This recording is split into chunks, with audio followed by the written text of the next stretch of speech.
قەت هەبووە کچ بێ وڵات پێش هاوسەرگیری دووگیان بوو بێت و وڵاتە دوێرانە.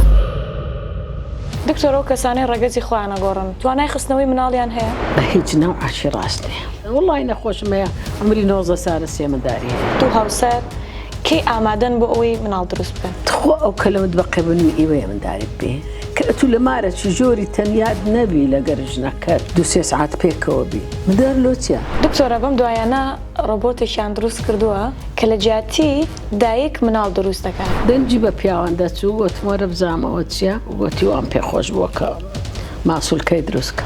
کوڕی بوو بێ و کچی ویستە بێ یاخود ڕەتی کەنەوە پێیان ناخۆش بوو. باشە گەر کچ نەبی ئەو کوڕە بە کەلکت چ دێ؟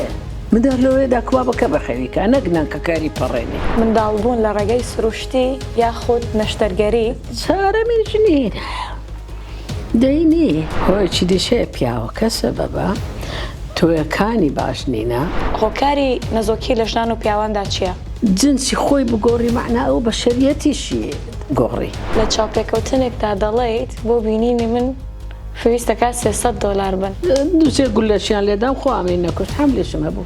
45 ساڵ خزمەتم کردو بەڵام پەشیمانم. بۆچی پەشیمانی؟ کورد ئەبەت ناگاتە مەقسەد نۆکەری بێگانەیە. دوو دڵە پیسە لەگەرێک بۆیەوە بێلانەیە.